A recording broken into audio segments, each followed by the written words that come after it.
Pessoal, nós vamos falar sobre ativismo político, uma abordagem evangélica sobre o ativismo político.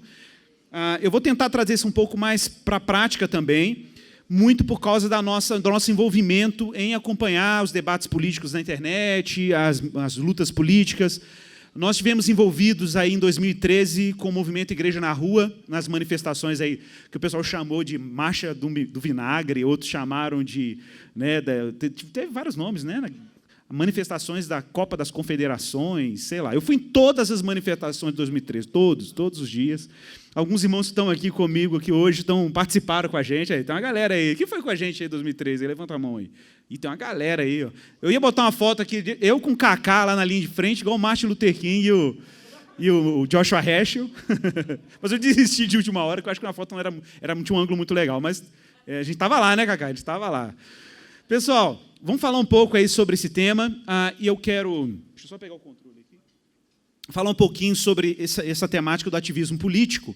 Muita gente tem dúvida do que seria uma abordagem evangélica, a partir do que vocês ouviram aqui do Pedro. O Pedro trabalhou o pluralismo cristão, que é o cenário de atuação cristã em sociedades democráticas e plurais, em que você tem uma diversidade, obviamente, de expressões culturais, instituições, né, e de visões de mundo, de teleologias, né, de visões religiosas, que, claro, até o ateu carrega essas crenças fundantes, e como essas crenças fundantes elas acabam afetando o modo como as expressões culturais acabam se estruturando também.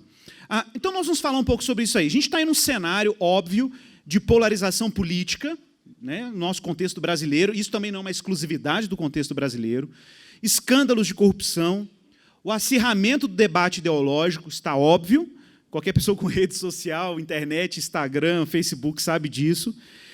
E tudo isso combinado com uma alta conectividade, principalmente no cenário em que a mídia clássica está sendo muito questionada, né? Vocês têm visto isso, a eleição do Trump foi um caso, assim, um estudo de caso, né? Em que a mídia de massa estava toda apontando para a derrota política dele, a derrota nas eleições, e o cenário mudou completamente. Isso evidenciou a força das mídias alternativas, né? Dos grandes canais de YouTube, Twitter, Facebook e outras plataformas aí, de comunicação. Então, isso tudo, gente, tem criado, não sei se vocês concordam, para contribuir para um cenário do que a gente chama de hiperpolitização. O que é hiperpolitização? As pessoas discutem política o tempo inteiro. Ponto de ônibus, fila do banco, né? Você está ali no hospital esperando atendimento e o povo está discutindo política. Gente, eu não estou aqui chegando no mérito da qualidade da discussão política, ok? Mas é fato de que a gente que é aí da década de 90, 80, né, a gente sabe como as discussões políticas eram quase ausentes assim, no espaço público, né? E na escola, na universidade, a gente tem eram ambientes mais assim, em que a discussão política era mais evidente. Hoje a discussão política está nos lugares mais ordinários da vida humana. Então, as redes sociais contribuíram muito para isso, por um cenário de hiperpolitização. A coisa é tão exagerada que você está assistindo o jogo da Copa do Mundo, o camarada consegue politizar o gol da Espanha contra Portugal, sei lá, ou de Portugal contra a Espanha, e, de repente, as pessoas não conseguem não fazer uma leitura política de coisas que, às vezes, não tem nem implicações necessariamente políticas, né? Ok, estou só assistindo um jogo de futebol. Não, mas é porque é a esquerda e não sei... Né? Então, esse cenário de hiperpolitização da realidade é típica, né, desse cenário em que as redes sociais alavancam muitas discussões, etc.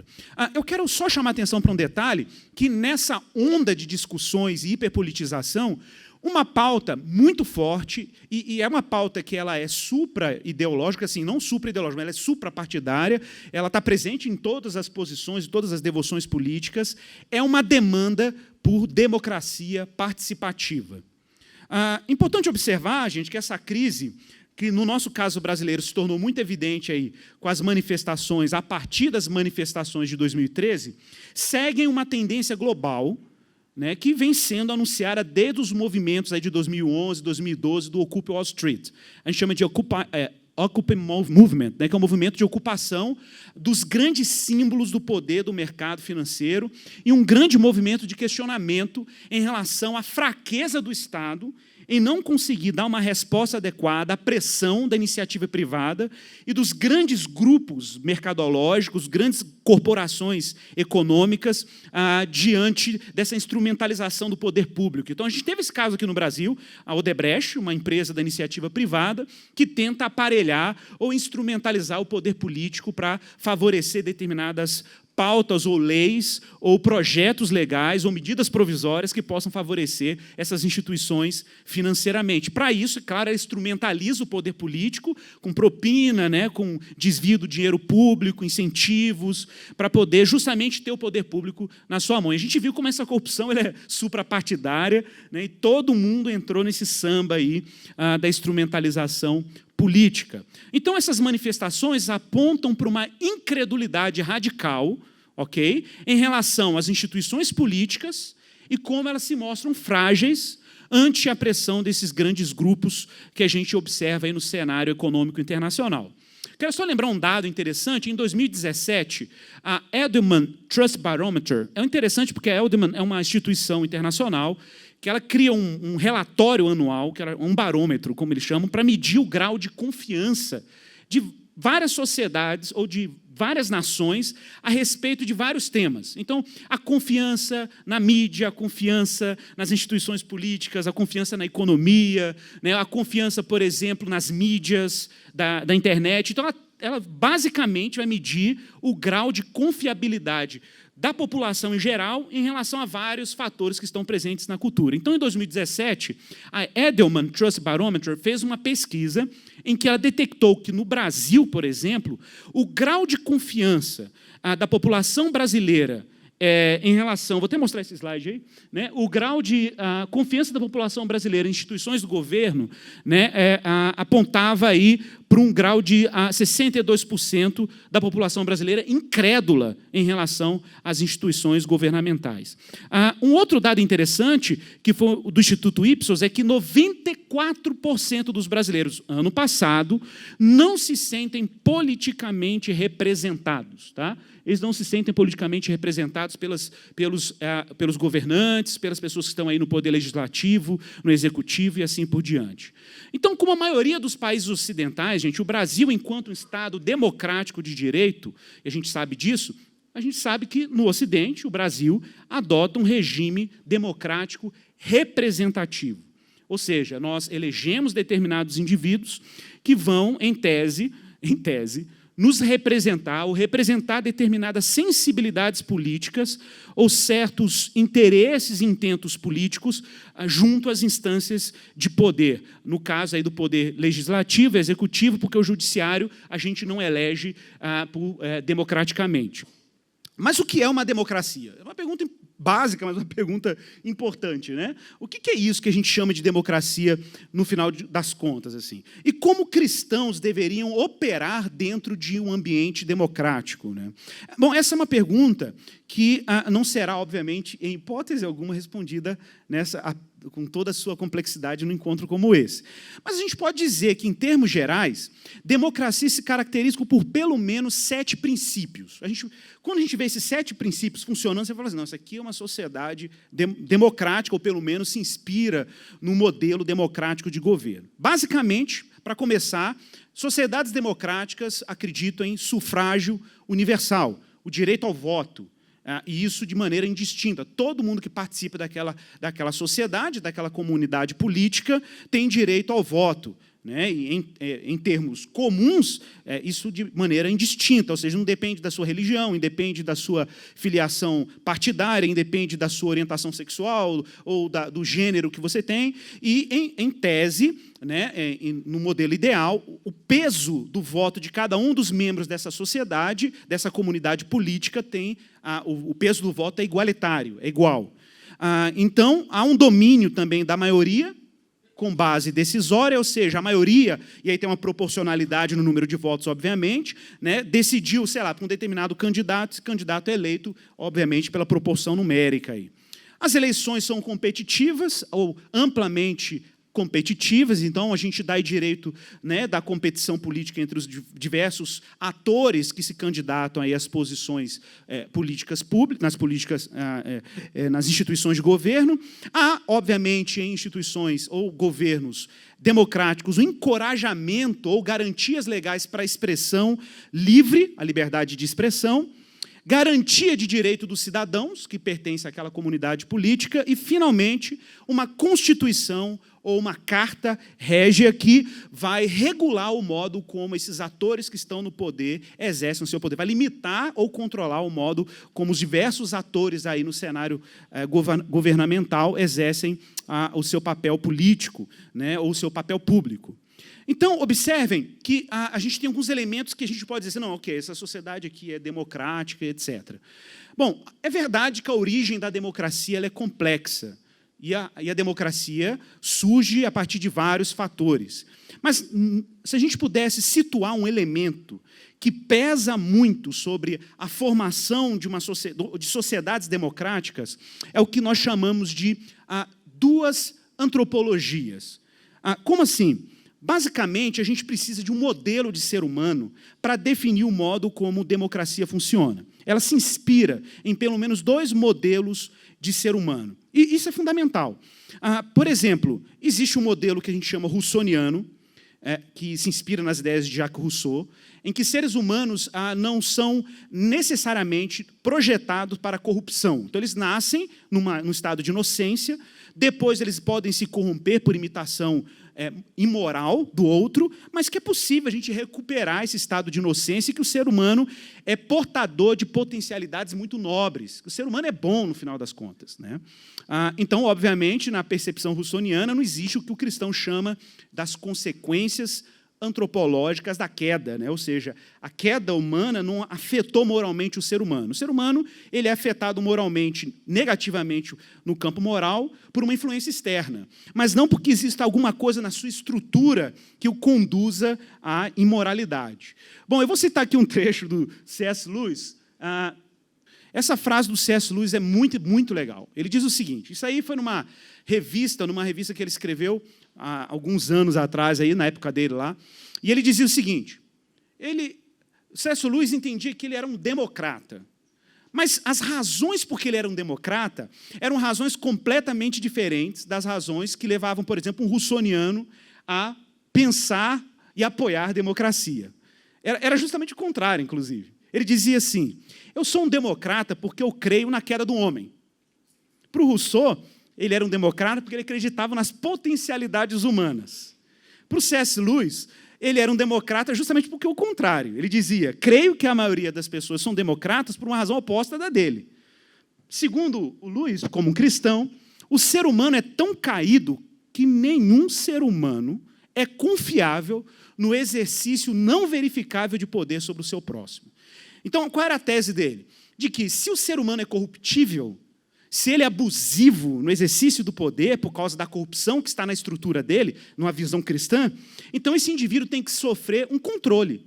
Ele não pode permanecer no poder muito tempo, ele tem que prestar contas, ele tem que dar satisfação, porque o que ele está fazendo naquela posição, ele tem que ter uma imagem, ele tem que ter uma imagem pública o tempo inteiro observada, ele tem que prestar contas para a sociedade do que ele faz naquela posição. Então, a democracia, o que eu inspirava a democracia para o Lewis, era uma clara noção cristã de corruptibilidade humana. Então, dessa forma, sob uma perspectiva cristã, a democracia se inspira numa percepção, atenção, não ingênua do ser humano. Com isso eu estou dizendo que a percepção do Rousseau é ingênua, porque ele não reconhece a vulnerabilidade e a fragilidade moral do ser humano.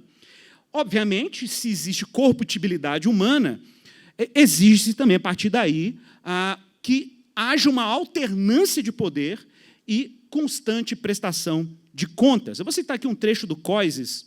O David Koizes, para quem não conhece o livro dele, Visões e Ilusões Políticas, tem em português, pela editora Vida Nova, altamente recomendado nesses tempos de efervescência política.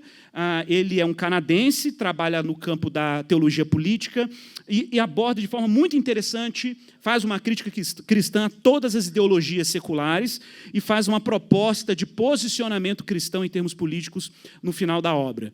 Ele esteve aqui no Brasil, esteve numa conferência do Labri com o Movimento Mosaico lá em Goiânia, né? O Pedro esteve lá, com o pessoal lá organizando o evento. E o Cós é uma pessoa, gente, fantástica, vale a pena trocar umas figurinhas com ele, inclusive da internet, ele ama português, e é interessante isso também. Então, pelo fato, segundo Cóises, de o Estado ou o corpo político não ser, normativamente falando, o patrimônio de um senhor feudal, então o Estado não tem dono, um dono no sentido privado do termo, mas sim, o Estado é uma comunidade dos cidadãos e dos governantes chamados por Deus para promover justiça pública, parece muito adequado que tais cidadãos exerçam alguma responsabilidade dentro desta comunidade e diante dessa comunidade. Ademais, como os líderes políticos sofrem a tentação de abusar de sua autoridade e de agir contrariamente ao interesse público, faz sentido restringi-los e exigindo que se submetam ao veredito periódico das eleições. Então, as eleições estão aí para quê? Para controlar esses que estão no poder. Meu irmão, está lá um representante que foi eleito em eleições anteriores, ele quer se reeleger, e ele foi picareta durante toda a gestão dele, né? Não satisfez determinadas demandas públicas, de interesse público, né? Não se comprometeu com pautas que prometeu, né? Não se engajou politicamente da forma adequada, se corrompeu em algum nível, né? Se vendeu em algum nível. O voto é o instrumento mais eficiente que nós temos para tirar essas pessoas do poder e colocar as pessoas que nós entendemos que podem ser as mais adequadas no seu lugar, até que prove o contrário também, porque esse é o jogo da democracia, ok? O Reinhold Niebuhr, eu vou citar um trecho daqui a pouco sobre ele opta por uma abordagem que nós chamamos duplamente antropológica. Então, observe, a gente pegou um pouco do Rousseau. O Rousseau valoriza mais a abordagem dos potenciais que são inerentes ao ser humano para que a democracia aconteça. A abordagem cristã que C.S. Lewis apresenta para a gente, né, valoriza, reconhece a vulnerabilidade e a fragilidade moral humana, e os dois apresentam aí, em algum nível, né, as suas razões porque a democracia seria um sistema mais adequado em termos dos potenciais ou das fragilidades humanas. O Niebuhr vai fazer um trabalho assim, de duplo reconhecimento. Ele vai dizer, não, o ser humano tem potenciais, apesar da sua fragilidade moral, ele tem potenciais que podem cooperar para o bem comum. Entretanto, a gente não pode subestimar, por outro lado, a capacidade que o ser humano também tem de se corromper moralmente. Então, ele vai propor um caminho alternativo. O Niebuhr vai dizer que a capacidade humana de fazer justiça torna a democracia possível. Então, é possível a gente tentar organizar a sociedade democraticamente em algum nível. Porém, a inclinação humana para a injustiça torna a democracia necessária. Então, ela não é só possível, ela é necessária justamente por causa da corrupção humana. Então, observe, é uma crítica a modelos de governo que existiam antes dos sistemas democráticos, em que a concentração de poder estava numa elite, numa aristocracia, na monarquia, em determinadas figuras que concentravam poder político por dinastia, por tradição de família, né? Então, esses indivíduos tinham muito mais condições de serem abusivos no exercício do poder do que aqueles indivíduos que exerciam o poder sob a supervisão popular, sob a supervisão da sociedade em termos gerais, inclusive com o poder do sufrágio, do voto, para tirar aquele indivíduo do poder e colocar outro no lugar. Mas veja que interessante, eu vou citar aqui um trecho em que Kuyper cita João Calvino, particularmente um comentário que João Calvino escreveu sobre o profeta Samuel, lá, 1 Samuel, e olha o que Calvino já dizia durante a Reforma sobre o potencial de eleger pessoas para exercer o poder dentro de determinados estados-nação. Ele dizia o seguinte, e vós, ó povos, a quem Deus deu liberdade de escolher seus próprios magistrados, que para ele era uma dádiva, era um dom, você ter condições de eleger por voto, né, aqueles que vão exercer o poder público, cuidem-se de não se privarem deste favor, porque é um dom, elegendo para a posição de mais alta honra patifes e inimigos de Deus. Interessante. Século XVI, tá, gente? Não há nada novo debaixo do sol, né? Gente, entretanto, é importante mencionar que se, por um lado, não se deve, e a gente sabe disso, equalizar cristianismo com democracia, a gente não tem que tomar esse cuidado, de repente fala assim, eu acho que o sistema democrático, eu acho que a democracia, a liberal-democracia, ou a democracia liberal é a melhor representação do cristianismo, a gente tem que tomar cuidado para não fazer essa equalização. E eu cito aqui um trecho do artigo do Robert Krenak, ele é um teólogo e um teólogo público católico. Ele tem um artigo no First Things, em inglês, que chama Fé Cristã e Democracia Moderna. E ele vai repetir que existe uma permanente tensão entre a cidade que nós pertencemos como cristãos, que é a cidade de Deus, aí usando Agostinho, o Civitas Dei, a cidade de Deus, e a cidade mundana, a cidade dos homens. Essa tensão, ela é permanente. O fato da gente pertencer a uma realidade que vai se revelar na vinda de Cristo, uma realidade escatológica, uma realidade, inclusive, conquistada pela cruz de Cristo e o triunfo dele sobre a morte, né, na ressurreição, faz com que a atuação do cristão no mundo temporal, no tempo presente, dentro de estruturas políticas governadas por múltiplos interesses, seja sempre uma atuação tensa. Então, a gente não pode simplesmente dizer assim, democracia é cristianismo. Não dá para dizer isso. Tá? Entretanto, há quem faça um trabalho interessante por outro lado. Porque, claro, você pode dizer assim, existe uma antítese, existe aí uma tensão entre a igreja, o cristianismo, Cristo e o modo como a nossa sociedade se organiza, é verdade, só que essa rejeição não pode ser uma rejeição ingênua. Tipo assim, beleza, então vamos rejeitar de uma vez por todas, porque a gente fica mais tranquilo aqui. Não dá para fazer isso. E eu vou explicar por que não dá para fazer isso. Por uma razão. Igor, de onde que veio essa noção que deu origem ao modo como sociedades democráticas se organizam hoje? De onde que veio a noção de que quem exerce o poder não pode exercer o poder de maneira absoluta? Preste atenção nisso. E que essas pessoas que estão no poder precisam sofrer alternância, abrir a possibilidade de outras pessoas se candidatarem àquela posição, ok? Que elas precisam prestar contas à população de como elas exercem o poder, ou de como o dinheiro público, por exemplo, é administrado, ok? E a noção de que todo mundo tem o direito de destituir e constituir pessoas no poder por meio do voto. De onde que isso veio? Se você fizer um estudo genealógico, e você for, por exemplo, para as antigas civilizações, cultura grega, persa, babilônica, egípcia, o Império Romano, você encontraria alguma coisa dessa natureza? Essa noção de que quem está no poder tem que ser destituído de tempos em tempos e outra pessoa colocada no lugar? Será que a gente encontraria isso no mundo antigo, nas culturas pagãs? A noção de que quem está no poder, né, deve ter um poder relativo e não absoluto? Gente, claro que não. Qualquer pessoa que conhece a história antiga sabe que os imperadores, além de se verem como senhores absolutos, eles se viam como divindades, detentores de todo o poder.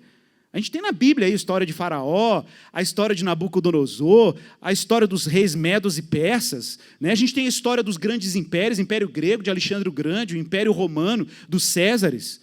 Todos esses indivíduos, quando exerciam o poder, não era por sufrágio universal.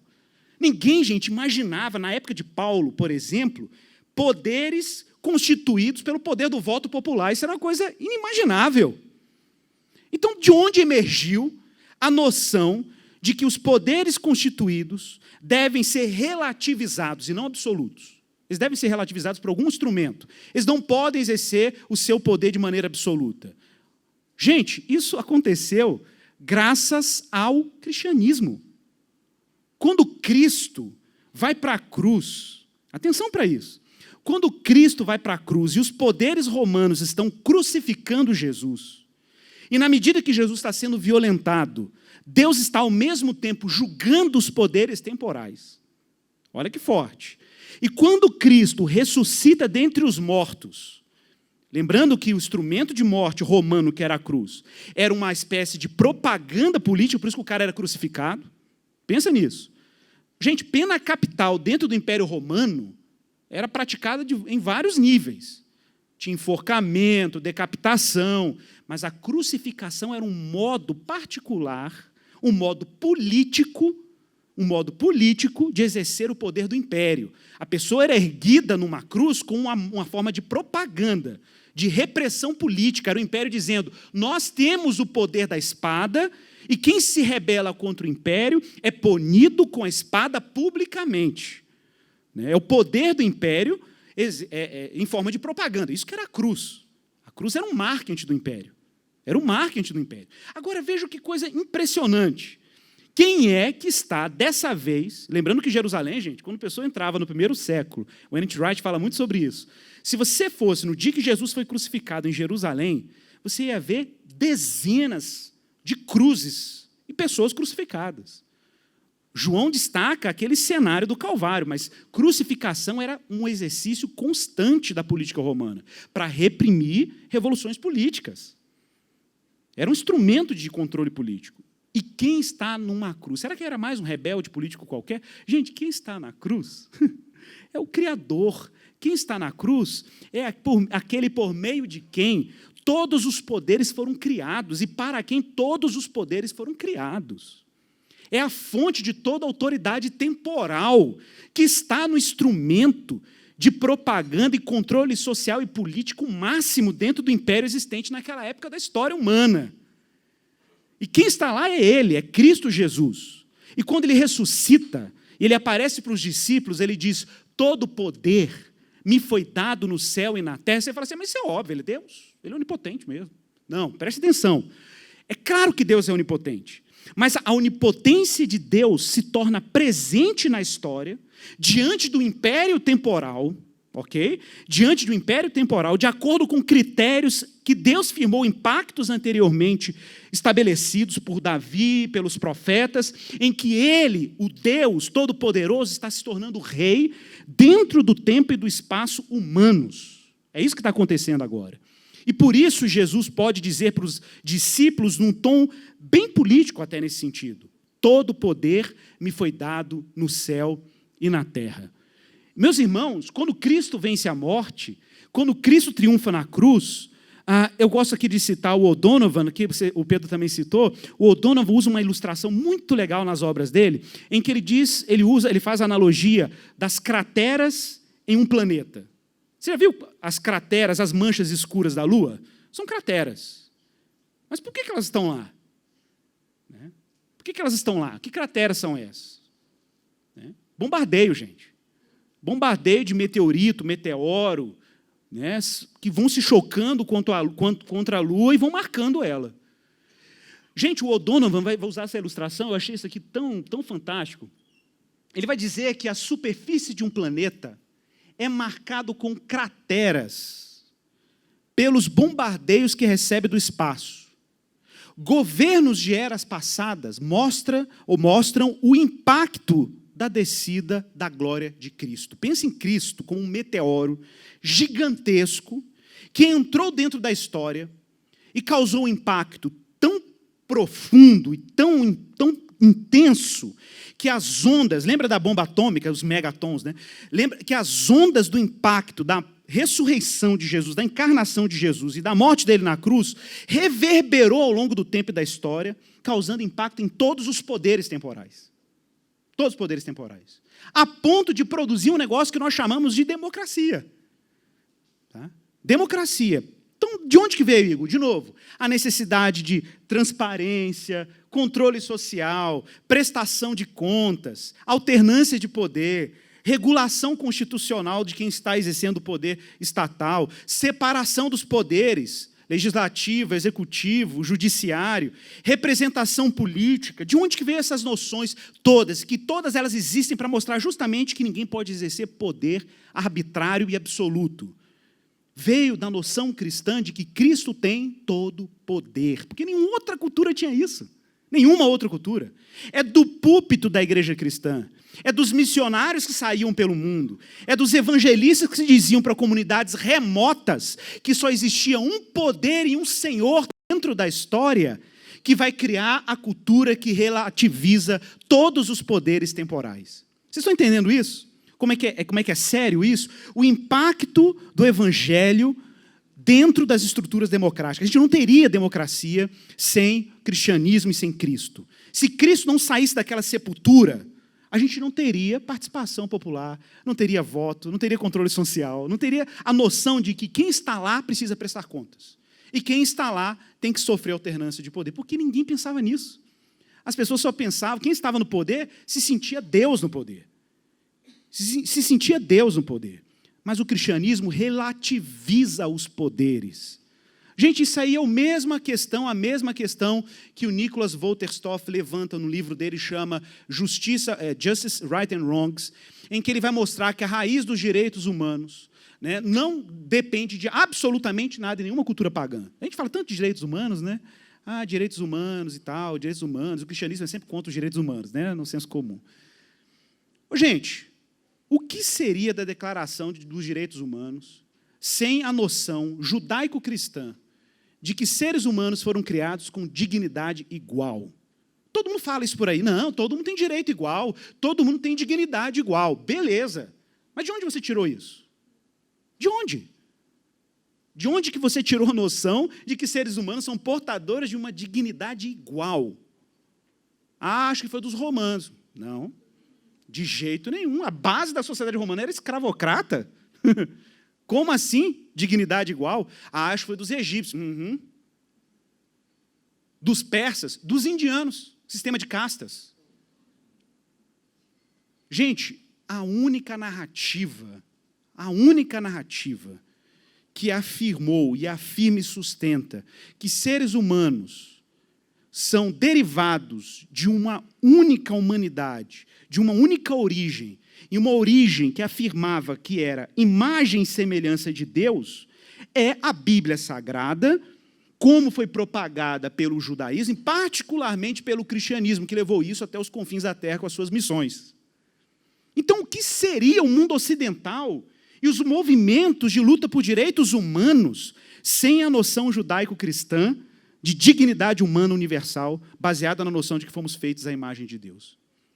Vocês acham que é brincadeira? Em 1994, a Unesco promoveu um evento de filosofia para discutir se realmente a gente tinha que ficar dependente da noção de que seres humanos têm dignidade igual. O filósofo falou assim, gente, vamos resolver esse problema logo? Vocês querem ser cristãos ou querem ser ateus? Ele está sendo honesto. Porque o que a civilização, o mundo, as forças políticas todas querem ser ateias e anticristãs, mas dependem profundamente da noção cristã de que seres humanos foram criados à imagem de Deus. Se a gente quer ser pagão e ateu de verdade, vamos acabar com tudo que o cristianismo legou para a gente, inclusive a noção de dignidade humana universal. Pronto. Aí ele dizia, então, mas como é que a gente vai pensar em justiça? E o pessoal da África? Esquece a África. A gente tem que pensar naquilo que tem força na sociedade, o que é a economia.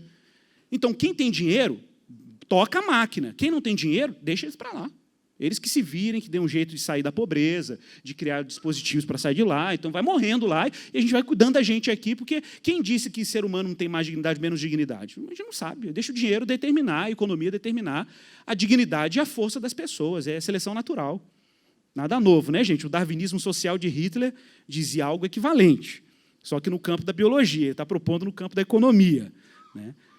E esse, inclusive, é um dos argumentos que vem sendo utilizados para justificar aborto pós-natal e coisas do gênero. Porque, afinal de contas, você pode escalonar a dignidade humana. Inclusive, pode colocar pessoas dentro dessa escala que não são nem pessoas, nem ser humano, que é um pouco mais grave, né? Mas vamos pensar nesses impactos aí de Cristo e do cristianismo na nossa democracia contemporânea. Por exemplo, a noção de liberdade. A gente fala tão bem, fala tão naturalmente de liberdade. Gente, a liberdade foi uma conquista. Uma igreja que afirme que autoridades não têm poder absoluto, não podem ir, obviamente, não podem ir, essas autoridades não podem ir contra a lei. Não podem. Pensa nisso, são autoridades que prestam contas à lei. Então, se elas prestam conta a uma lei, uma constituição, elas não podem ser absolutas. Então, a lei precede o poder.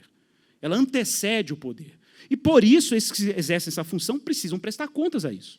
Mas aí você fala, será que o rei não pode ali mexer na lei para se favorecer, etc.? A noção é que a lei transcende aquele que exerce o poder. Essa noção de que existe uma lei que transcende a, que antecede a, só foi possível na cultura ocidental, a partir da noção de que a gente tem uma palavra que é eterna, uma lei divina, que nos foi entregue por Deus e que essa lei precede a nossa vontade individual. Quem introduziu isso no Ocidente? O cristianismo. O cristianismo. E a gente luta aí para... pega a Constituição e fala assim, vocês, cristãos, precisam seguir a Constituição. Amém. Concordo. Problema nenhum. Está certo. Mas adivinha por que você pode dizer isso e levantar uma Constituição dizendo isso? Isso, obviamente, o discurso secular do tempo presente ignora completamente.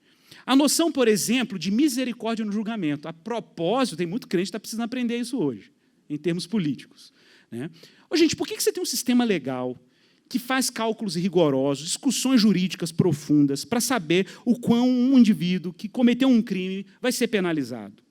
Né? Por que você tem a noção, por exemplo, de que, se tem bom comportamento, a pena pode ser reduzida? A gente pode até discutir a qualidade com que essas legislações são feitas ou como a aplicação dessas leis são realizadas. Mas questionar a existência de elementos moderadores para a aplicação da lei é questionar um princípio cristão que foi introduzido no sistema legal ocidental, que é a noção de necessidade da misericórdia no julgamento. A necessidade de misericórdia no julgamento. Todos são inocentes até que se prove o contrário. Não é só uma frase popular, mas uma frase popular que tem um fundo cristão. A justiça precisa ser temperada com a penumbra do perdão cristão. Então, não é simplesmente dizer assim, bandido bom é bandido morto. Como assim? Eu sou de outra opinião. Eu acho que bandido bom é bandido crente. Mas a renovação da dignidade humana na ressurreição. Olha que interessante isso. Se, por um lado, a gente sabe da depravação humana que a queda causou, distorção na moralidade humana, a ressurreição de Cristo aponta para uma renovada compreensão do que significa ser humano.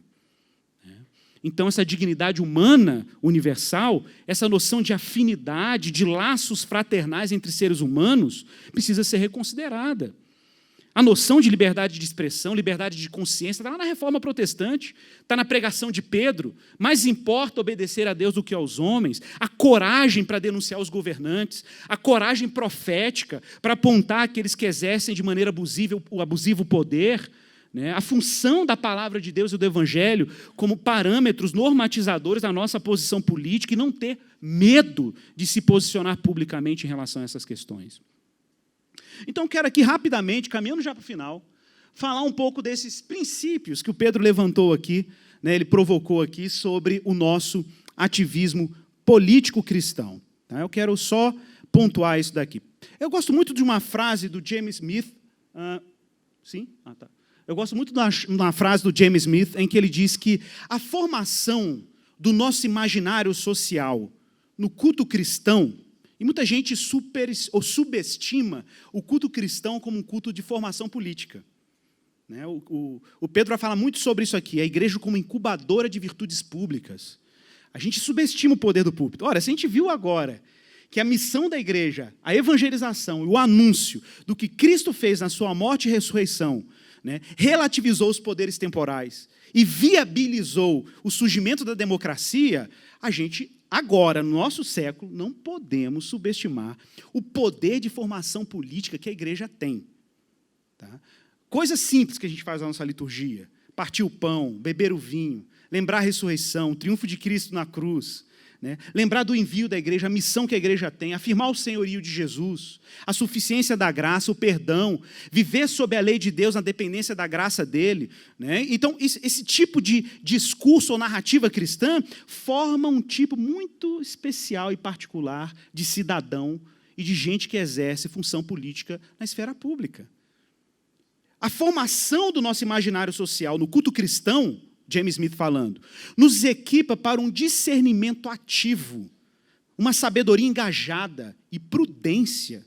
Importante essa relação entre sabedoria engajada e prudência, né? Porque o princípio de prudência nem sempre é claro para quem está envolvido no ativismo político. Nem sempre é claro. Né? A gente quer fazer ativismo político a qualquer custo. E às vezes falta aquele princípio da prudência, a noção de que, peraí, eu sou vulnerável, eu sou falível, não consigo dar conta de tudo da realidade, preciso de parcerias, nem toda ideologia e discurso político pode realmente produzir o que ela promete. A gente falta um pouco desse senso de prudência no engajamento político, né? A gente cai, às vezes, no triunfalismo. Quantas vezes nós ouvimos isso aí nos anos 90, né? O pessoal usando textos bíblicos, feliz a nação cujo Deus é o Senhor, vamos botar todo mundo crente e o Brasil vai ficar lindo, né? E a história já tem provado que não. Isso não é suficiente, né? Então, essa prudência, essa sabedoria engajada, nos habilita a ver aberturas no cenário político, social e cultural para a nossa participação e colaboração e crítica nos amplos espaços contestados pelo presente século. Então, vamos falar desses princípios aí. Primeiro ali, a gente precisa, na hora de atuarmos de forma política, e é inevitável que cristãos, em algum nível, sejam ativistas políticos, às vezes no nível... Até a passividade é um tipo de ativismo.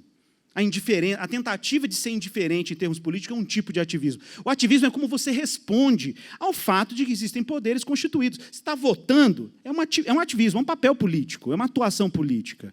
Mas pense nisso.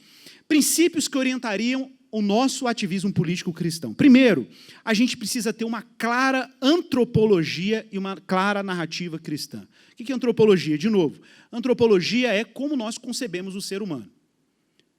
Então, se você concebe o ser humano como um ser meramente racional, essa é a sua antropologia, ela tem um nome. É uma antropologia cartesiana, racionalista. Para você, o ser humano é só razão, o resto é carcaça. É extensa, como dizia lá o Descartes, né? Talvez você diga assim, não, eu acho que o ser humano é um ser dos afetos, das pulsões afetivas. Então, você está aí, quem quiser saber mais sobre o assunto, pode ir no próxima conferência do Labri, vai falar sobre o homo afetivus, né? O homem afetivo, que é o típico homem da nossa era, é o homem que baseia as suas decisões morais, decisões políticas, a partir dos valores da valoração afetiva, do que ele sente, né, das pulsões internas. Então, aí você já está vendo um movimento cultural mudando. Se antes as decisões políticas eram baseadas na racionalidade, agora elas são baseadas nas pulsões. Eu cheguei na casa do Guilherme esses dias, preparando a palestra dele, eu nem sabia que isso existia. Tinha um livro de direito afetivo. O pessoal pensando lei e pensando estruturas, modos de interpretar a legislação a partir do campo da afetividade. Então, a antropologia cristã é a noção de que seres humanos, a nossa percepção cristã, primeiro, são imagem de Deus. Mas, segundo, eles são também vulneráveis por causa dos efeitos radicais da queda na estrutura do ser humano. Por um lado, nós reconhecemos que Deus tem o governo da história, que existe uma noção de providência, que Deus está caminhando e controlando a história para um determinado fim. Mas a gente não pode subestimar os efeitos da queda no modo como a sociedade se organiza, como as forças políticas se articulam. A gente não pode negar, por outro lado, também, que o ser humano tem uma pulsão religiosa radical, concorda? O homem tem um sensus divinitatis. O ser humano tem uma pulsão que dirige o coração dele. Lembra aí do pluralismo direcional aí do Pedro? O coração do homem se dirige a um horizonte religioso. Tudo bem, ele pode até ser ateu, mas ele vai, no mínimo, dirigir essas pulsões para alguma coisa imanente que ele vai se devotar. Uma ideologia política, uma visão de mundo, um paradigma acadêmico científico, uma paixão sobre um determinado bem de consumo, um plano de carreira. Em algum lugar, o homem vai tentar encontrar repouso para suas inquietações religiosas. Então, na hora da gente militar, na hora de fazer o nosso ativismo político, não subestime a devoção que as pessoas têm a alguma divindade. A gente já viu isso. Ou alguma visão de mundo que dê sentido para ele ou para ela. Então, a gente também não pode, numa perspectiva cristã, ignorar que essa narrativa bíblica, que Deus criou, o homem caiu e Deus tem um plano redentivo para ele, a gente não pode subestimar uma coisa extremamente simples que a gente não pode passar batido nessa conferência. A gente está aí achando que, sei lá, vamos botar o cara tal no poder e a vida vai melhorar, o cara X no poder e a vida vai melhorar, vamos tirar esses vereadores e colocar outro melhor lugar, ou esses deputados federais, estaduais. Gente, a gente não pode esquecer de que o que talvez nós estejamos precisando nesse momento de tanta intensidade política é avivamento. Avivamento. De uma reforma profunda a partir do que o Evangelho é e do que o Evangelho produz. Igrejas altamente comprometidas com a realidade de Cristo, o seu senhorio. o anúncio explícito do que Deus fez em Cristo Jesus, e pessoas que sejam profundamente impactadas por isso. Você fala assim, mas o Brasil já teve tantos avivamentos. Será? Será que eu posso chamar isso de avivamento? Eu não sei. Alguma coisa aconteceu de fato. Mas eu estou falando, gente, daquele avivamento que, sei lá, a Inglaterra experimentou no século XVIII com Wesley, a Reforma produziu isso, o primeiro despertamento americano com Jonathan Edwards, o Brasil já teve isso, uma profunda transformação a partir da realidade do Evangelho. Eu não estou falando dessa explosão afetiva em relação a Jesus, que as pessoas estão em busca de experiências sensitivas. Eu estou falando de uma transformação tão radical que as pessoas se devotam plenamente à realidade de Jesus e suas vidas são tão afetadas por essa realidade que onde quer que ela esteja, tudo é afetado por isso de alguma maneira, que as pessoas inegavelmente precisam admitir que você dá testemunho de uma realidade que elas não conhecem, Bom, eu quero falar dessa radicalidade do senhorio de Cristo. Cristãos precisam viver conscientes de que a história já tem uma direção. Eu sei que às vezes o cenário político traz um desânimo absurdo, né? Mas esse desânimo pode ser também evidência, no fundo, de um excesso de credulidade nas forças e nos poderes temporais. Está faltando doutrina da queda aí. Está faltando prudência. Então, a gente tem que diminuir um pouco as expectativas em relação ao que as forças e as iniciativas políticas podem produzir. Por um lado, a gente tem que ter esse cuidado, né? Mas, é claro, afirmar o senhorio de Jesus também significa afirmar que as nossas vidas precisam corresponder ao que significa viver sob o governo de Deus. A minha vida precisa ser uma plataforma que anuncia o que é uma existência sobre o governo de Cristo.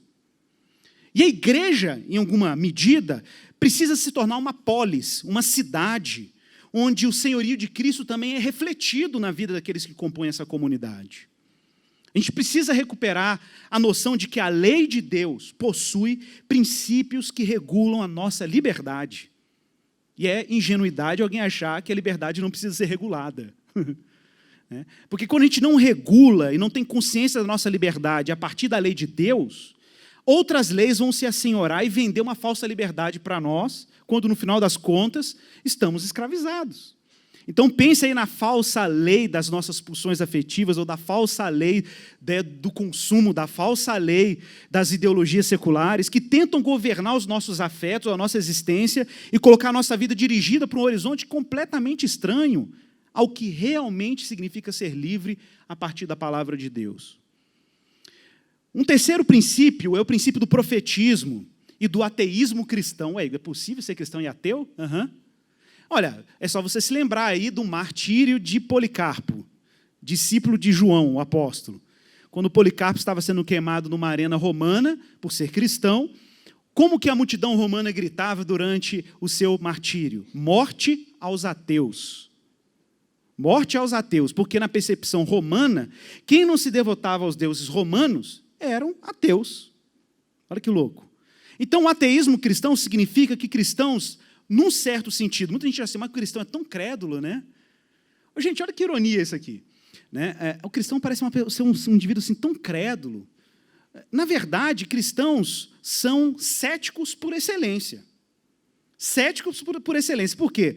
Porque enquanto muita gente que se coloca numa posição ateísta é profundamente crédula nos potenciais da ciência, da política, do mercado, das instituições, de projetos sociais, de ONGs, né, de ideologias políticas, de paradigmas científicos, ok? Mas ela só não crê no Deus cristão. É só nisso que ela não crê. Ela crê num monte de coisa, ok?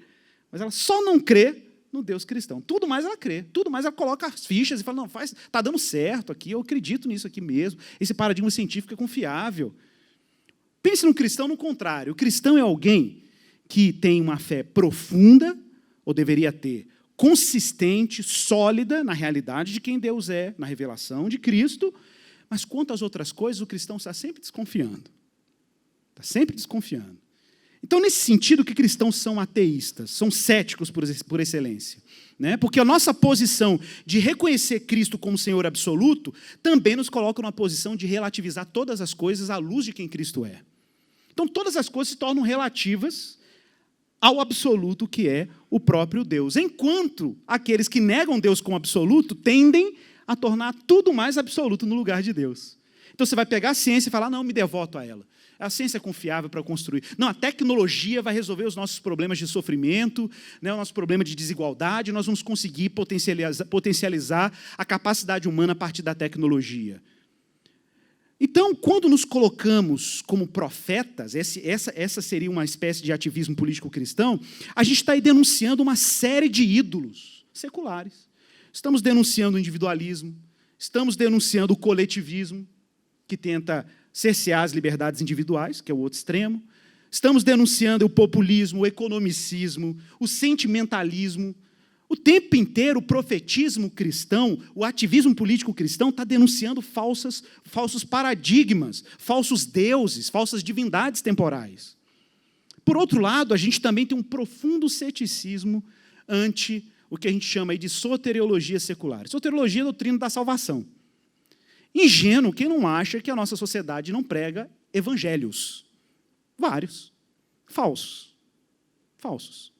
Eu fiquei impressionado com o livro do Luc Ferry, um filósofo francês, quando ele fala que toda visão de mundo, e ele é um ateu, toda visão de mundo carrega uma doutrina da salvação. Já parou para pensar nisso? Ou é a salvação pela revolução, ou é a salvação pela emancipação individual, radical, levada às suas últimas consequências, ou é a emancipação pelo consumo, né, a libertação, a salvação pelo consumo, ou é a salvação pela expressão, pela expressão estética. Gente, o que não falta no mercado são soteriologias, doutrinas falsas de salvação. Ou você acha que aquele que está lá militando no Congresso, para que haja uma libertação profunda, né, dos potenciais ou das pulsões afetivas, e a expressão disso no campo estético, ou a expressão disso, né, dentro da educação pública, por exemplo. Você acha que ele não tem ali um horizonte de segurança existencial a partir dessa libertação das pulsões afetivas? Claro que tem. Então, essa crença no progresso tecnológico, na prosperidade financeira, nas forças revolucionárias, na emancipação subjetiva, está carregado de senso de salvação em algum nível.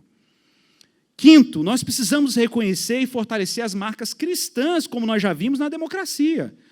Então, já que a gente viu que o impacto de Cristo na história produziu toda essa relativização dos poderes temporais e abriu uma série de mecanismos em que a gente faz controle sobre quem está no poder, a gente precisa valorizar esses instrumentos. Por exemplo, uma coisa super legal que a gente teve na prefeitura aqui, e por incrível que pareça, foi uma conquista de projetos políticos de esquerda. Tá? De esquerda. A noção, por exemplo, do orçamento participativo. Um negócio super legal. E chongas, que foi a esquerda que conquistou isso, como diz o outro. Chongas, não estou nem aí. Mas o orçamento participativo era um instrumento interessantíssimo em que a população, por voto direto, dirigiu o orçamento público para uma obra que fosse de interesse comum. Isso foi super legal.